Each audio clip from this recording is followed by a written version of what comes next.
오늘의 본문은 시편 51편 1절부터 19절까지의 말씀입니다. 우리 함께 봉독하도록 하겠습니다. 하나님이여, 주의 인자를 따라 내게 은혜를 베푸시며 주의 많은 긍휼을 따라 내 죄악을 지워주소서.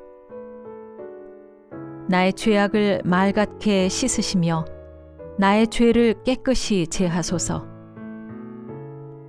무릇 나는 내 죄과를 아오니 내 죄가 항상 내 앞에 있나이다.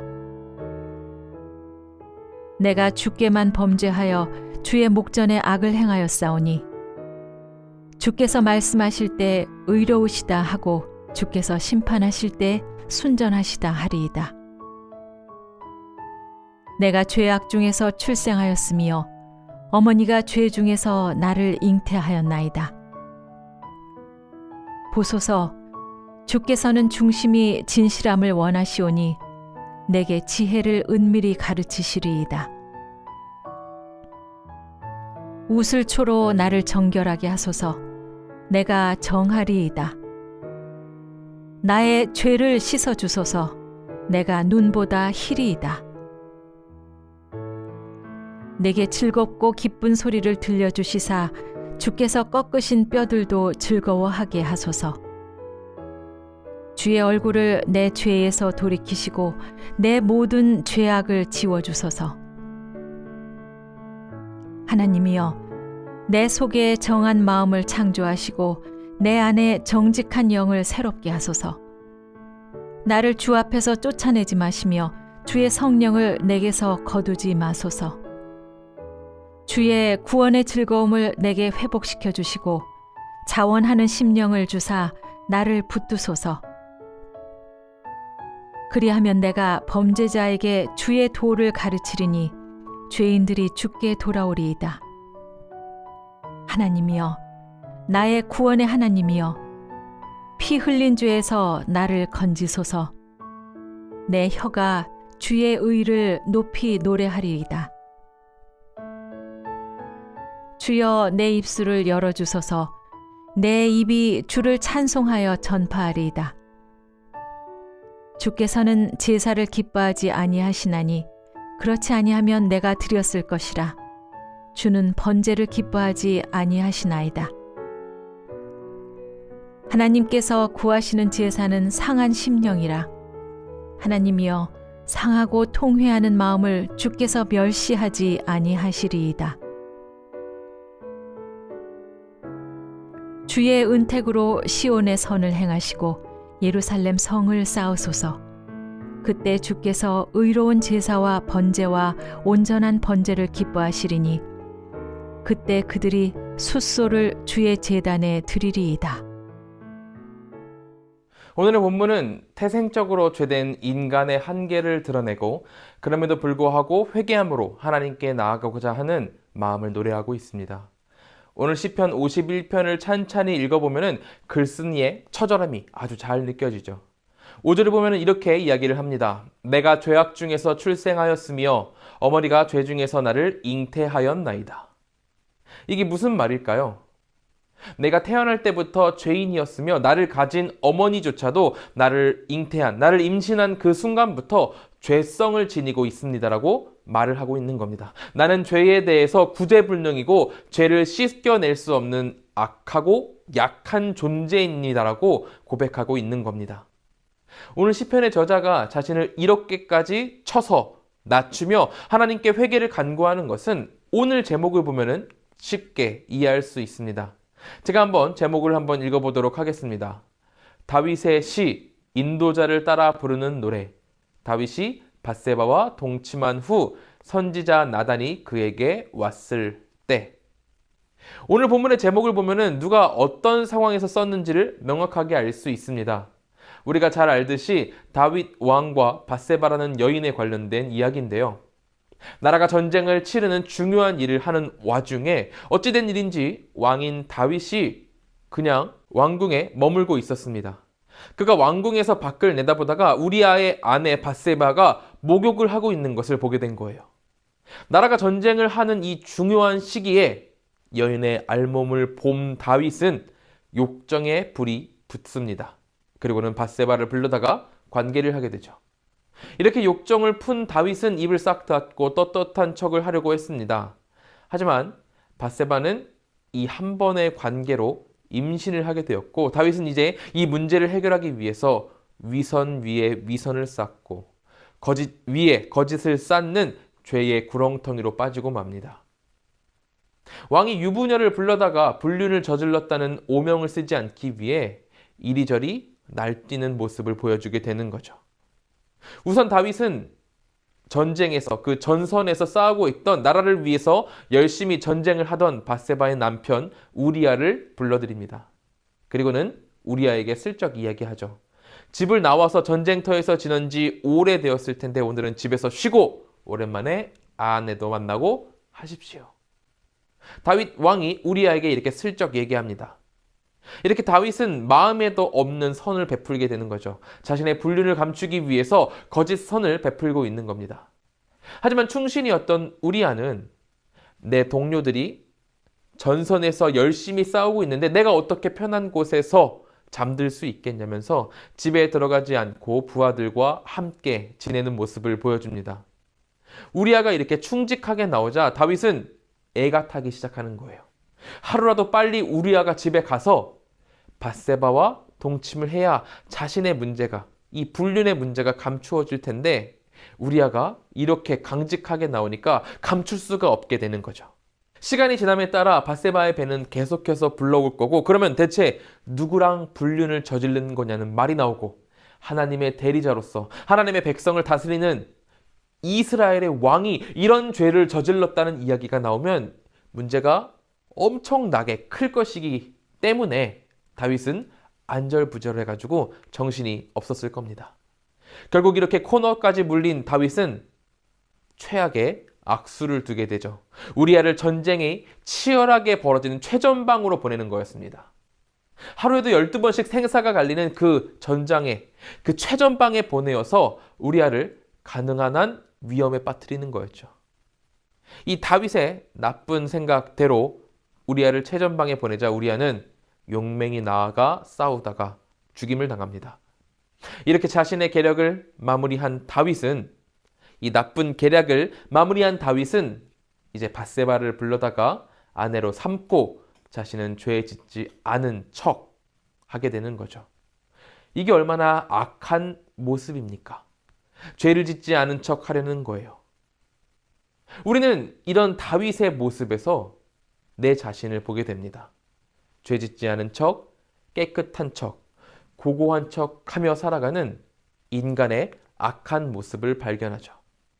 예전에 제가 청년일 때 청년을 담당하셨던 목사님께서 교도소에 초청을 받으셨는데 죄수들 앞에 두고 가셔가지고 이런 설교를 하셨습니다.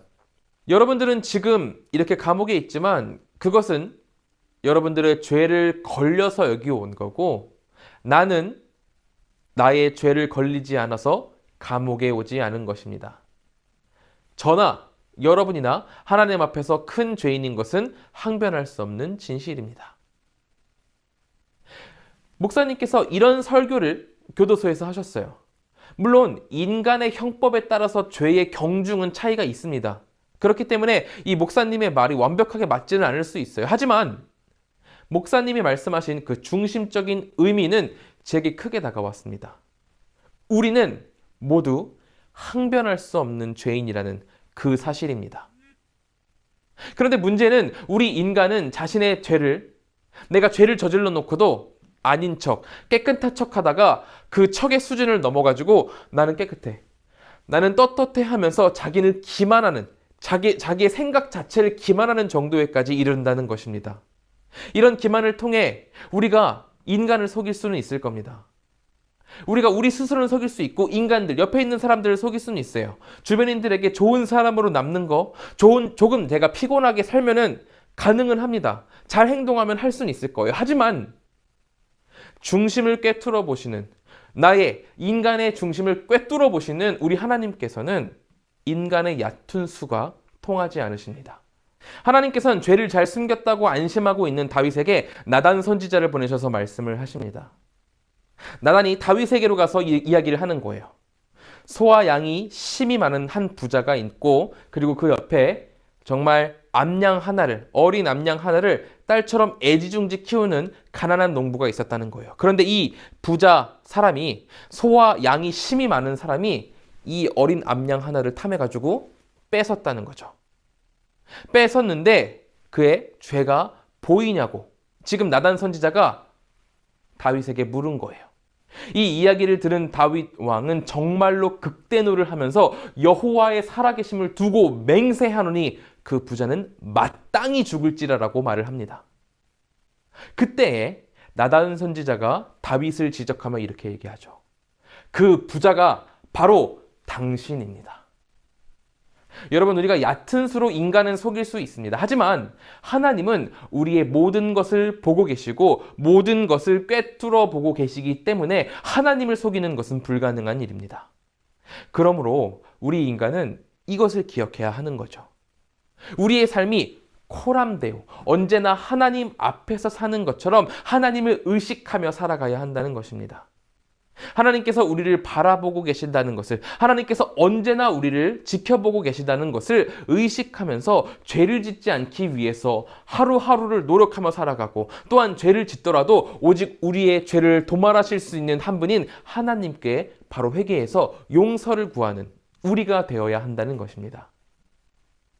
우리 그리스도인의 신앙의 첫걸음은 우리가 죄인인 것을 깨닫고 하나님께 죄를 고하여 회개하는 것, 그것에서부터 시작이 합니다.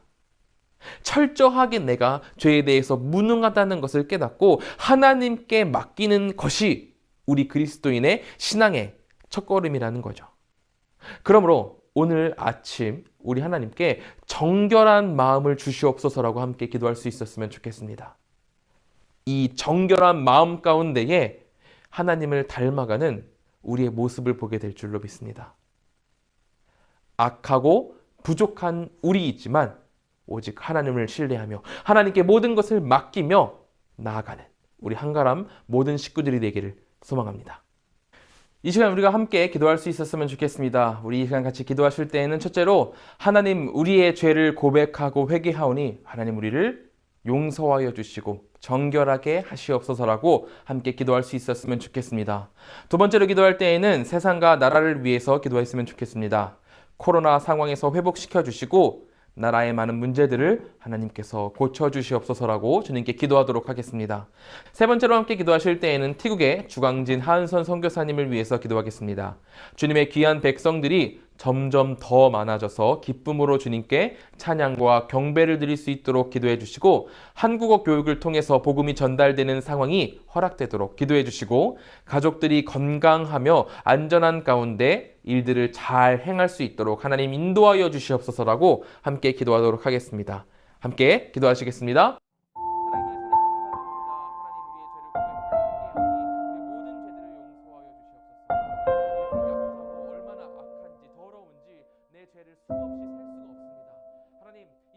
가운데에서 주님 용서하여 주시고 주님을 바라볼 수 있도록 인도하여 주시옵소서. 제가 너무나 죄인이라는 것을 하나님께 고백하며 회개하며 나아갈 수 있도록 하나님 인도하시고 하나님 세상과 나라를 위해서 기도합니다.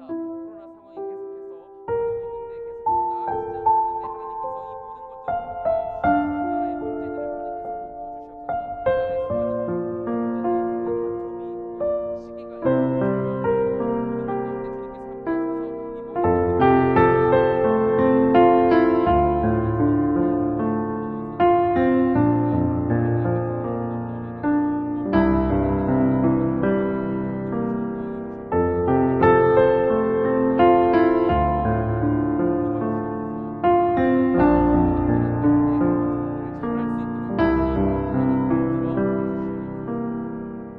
제가 기도함으로 마치도록 하겠습니다.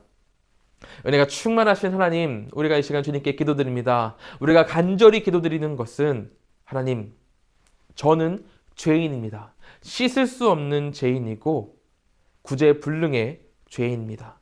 그러하오니 하나님, 우리를 씻겨주시고 정결하게 하셔서 오직 하나님만 바라보도록 인도하시고 붙들어 주시옵소서. 우리의 모든 것들을 용서하여 주시옵소서. 하나님, 우리 성도님들이 이렇게 회개하며 주님께 나아갈 때에 하나님 받아주시고 하나님께서 용서하여 주시고 우리 성도님들의 삶 가운데에 형통함을 부어주셔서 주님의 백성답게 살아갈 수 있도록 하나님 인도하여 주시옵소서. 우리 성도님들 이제 세상으로 나아갑니다. 그 모든 발걸음 가운데에 주님께서 한 발자국 한 발자국 축복하여 주시고 보호하여 주시기를 바랍니다. 하나님 지키시고 인도하여 주시옵소서. 하나님께서 언제나 함께 하실 걸 믿사오며 예수님의 이름으로 기도드립니다. 아멘.